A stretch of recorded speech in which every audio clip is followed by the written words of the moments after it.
So today, we're going to talk about how we are human and we have purpose.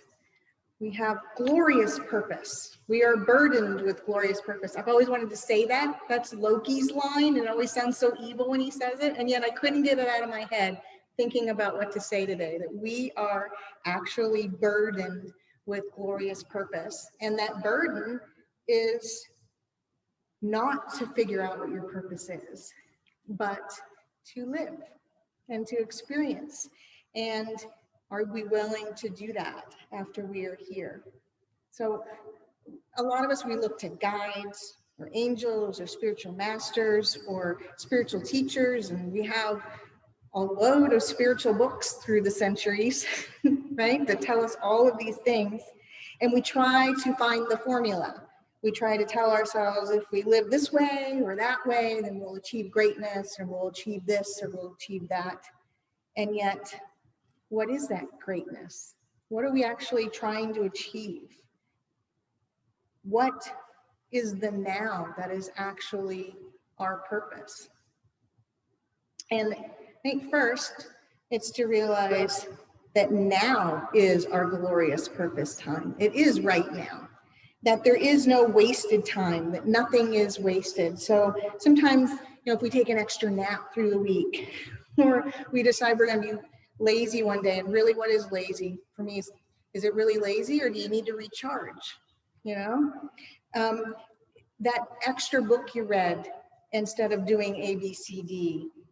There's no book, no smile, no walk, no nap, no lazy day, no 3 days binging on TV that is actually wasted. I think we need to get out of that mindset that it is all, we are experiencing something, and we get to choose what we're experiencing. So we don't have to feel down for choosing that.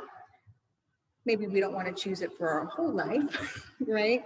But we don't have to feel down for making choices about, relationships, or what we recognize as maybe past relationships gone bad. We hear that a lot from people. And yet, did we really go bad, or did we recognize something about ourselves and experience something that we would not have otherwise? And thinking about also, even thinking about, because I am one of those people that gained too many pounds during COVID, so that's something. And yet, is that so terrible? So now I have an experience of deciding, do I want to buy bigger clothes, or do I want to eat salads? And I get to make a choice. Maybe it's a combination of the two, but it's not totally detrimental. I think we put so much pressure on ourselves to be a this way or a that way, thinking that we have to be a certain way in order to live out our purpose.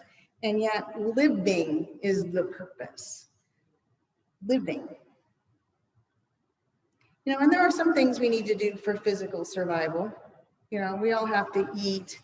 We all need some kind of income because our trade, in order to eat, is money and income. So we do things. We have to do certain things, but we get to choose how we do them. Right? It's an exploration. It's an experience. And the rest of the universe is also having an experience. The oceans, all the non-human life on this planet, the earth itself, the universe, the stars that we see that are like hundreds and hundreds of years old light because of how far away they are from us. All of that is having the same, not the same, having a experience, and we are having a experience. So it's not just I or us or them, it's all. And it all is that larger purpose to experience the world and each other and the universe and each other, and to share that experience. And in that, we bring that universe forward, right? We share it all together. We experience creation in a way that we are not able to from the viewpoint of being a total energy essence, right? And if we know that we are souls and spirit, right, we have one experience from that vantage point, and we have another experience from this human vantage point. And between the two, we get a more rounded experience of what it is that the universe even has offered to us. What is that truth of the universe, that inner and outer purpose? I'm going to read you an excerpt from A New Earth that was written by Eckhart Tolle. He says, as an illustration of relative and absolute truth, consider the sunrise and the sunset. When we say the sun rises in the morning and sets in the evening, that is true, but only relatively. In absolute terms, it is false. Only from our limited perspective of an observer on or near the planet's surface does the sun rise and set. If you were far out into space, you would see the sun neither rises nor sets, but it shines continuously. And yet, even after realizing that, we can continue to speak of the sunrise or sunset and still see its beauty. We can paint it, write poems about it, even though we know that it is a relative rather than an absolute truth. So let us continue to speak for a moment of another relative truth, the coming into form of the universe and its return to the formless, which implies the limited perspective of time, and see what this relevance this has on your own life. What relevance does this have on your own life? The notion of our own life is, of course, another limited perspective created by thought, created by our human experience, another relative truth. There is ultimately no such thing as just your life, since you and life are not two, but one. You and life are not two, but one. Our purpose is life. You're already that. You're already breathing that, and you get to choose how to express that and be that.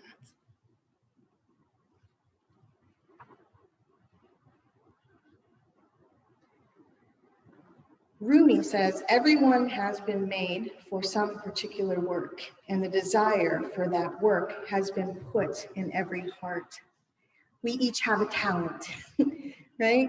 We each have a talent to express, an expression of our soul. If there is an extra purpose other than life, is to express your soul completely, and that challenge is to do that, right? We are burdened with glorious purpose.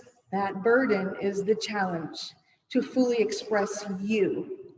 Now, if you've seen the movie Soul that's been playing on Disney, but it's a good watch. It really embodies that. There is a gentleman that his family, his whole life is like, dude, you got to do with this and you got to do with that because you need to make so much money and you need to be this kind of successful. And I want to play some music. And he's an excellent piano player, right? So the movie goes through that process for him. Now, in the movie, he has to become a soul first. He dies, has a soul, and then comes back. I don't know that we need to do that. I think it's possible for us to recognize now, but it's so hard sometimes to move past that conditioning that society and such puts on there. We always think, well, once I'm financially this, then I can live my soul purpose. Or once I lose 15 pounds, then I can do this. Or once, all this stuff that we tell ourselves back and forth. Once I get this degree or that degree or, whatever, pick a something. And yet, there is no timeline on soul expression. You're here with it now. And it's to follow the call of your heart and of that happiness for that greater soul expression. The Dalai Lama says, I believe that the very purpose of life is to be happy. From the very core of our being, we desire contentment In our own limited experience, I have found that the more we care for happiness of others, the greater our own sense of well-being. Cultivating a close, warm-hearted feeling for others automatically puts the mind at ease. It helps remove whatever fear or insecurities we may have and gives us the strength to cope with obstacles we encounter. It is the principal source of success in life. Since we are not solely material creatures, it is a mistake to place all our hopes for happiness on external development alone. The key is to develop inner peace. And then, it's like he says, to allow that space for others to find theirs.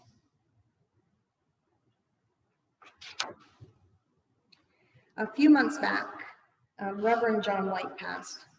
Now, for me, he and his life is one great lesson in following your heart. Right? He talked about being really, really young and just doing what he knew was inside of him always. Even when he had to do things like run an elevator, he was an elevator operator in order to get money for food. And yet that whole time he's practicing his awareness and going places and doing things. And many of you may know that, he was a Lily Dale medium for, over 40 years. He was there a long, long time. There was a point in my life, almost 10 years ago now, that I started getting pretty good at different aspects of presenting of evidence of spirit and sharing that with others. And the little church I was serving, I would go away for other classes and find out that people had asked for me or whatever and needed help with certain areas, which is normal when you're in a ministry situation. But what I found was, which I didn't understand that John did, is that sometimes getting good at something in new places means making other people unhappy because their external worth is based on what they know and not anybody else achieving maybe what they have achieved in that same space. Big learning curve for me, because that's not something that I would think of. It's not in my realm. And it's not in John's realm either, but he understood it somehow. And he saw that, and he called me at an exact time when I had just received other news, because I had been asked to teach outside the church building. And I didn't see anything wrong with that. You want to learn, but you don't want to go to church? You can still learn. You don't need a building for that, right? At least that's my mindset. I think that's a lot of yours. A lot of other people don't have that mindset, and I didn't know that. So I irritated a lot of people by teaching church stuff not in the church. John called me. He knew what was going on somehow. He didn't know everything, but he had that internal feeling that he needed to reach out. And I didn't know him very well then, which makes this even more extraordinary. He spoke at my ordination, but he was, how some people are like, oh, he spoke at my ordination. And that's the relationship John and I had up until that point, until he called. And he's like, look, I need you to trust me. I want you to come to my church. You're going to be a late bloomer, but even late bloomers bloom big.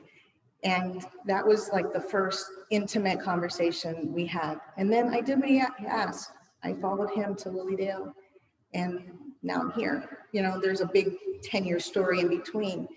But I can remember we'd sit together at these picnics full of people, and everybody'd be talking, they would be laughing, they would be gossiping. And he'd look at me and he's like, are you hearing this? I said, yeah. He's like, just listen. Just listen. It's like, know when to be quiet, pay attention to the world around you, but don't get sucked into losing your soul in the process. So he was very, very aware. He was aware enough to call me and say, I know this stuff's going around you and you don't understand it. But he never got sucked in. And that's a huge lesson, I think, for all of us, to not get sucked in to the drama of the world and still allow our own uniqueness to be there. And to let others' uniqueness be there too, because just because you could have a whole world full of successful people, it doesn't diminish anybody else. And then again, what is success? You know, and if we take this, our glorious purpose, as success, then it really is shining the way you need to shine. And who cares about the rest? As long as you're not hurting yourself or somebody else on purpose. So just by him inviting me into his world and letting me be a part of that and seeing him express his talents gave me space. And I didn't know it at the time, but he had such clout. Again, this is in retrospect. He had such clout that it created this bubble around me that I could learn to express without anybody else getting in that, because of him and his willingness to say, you know, I'm her friend. And that was it. He didn't need to do anything else. And are we willing to do that for each other? I'm your friend, and you can be you, and you can live your glorious purpose. I think that takes a lot of courage to accept that love and truth of that purpose and experience life as fully human, but also move beyond the need for external success and achieving some external success. And when we do that, we're going to get the success in understanding, comfort, compassion, happiness, caring, peace. And that's what's going to create the successful universe more than anything else. Thank you.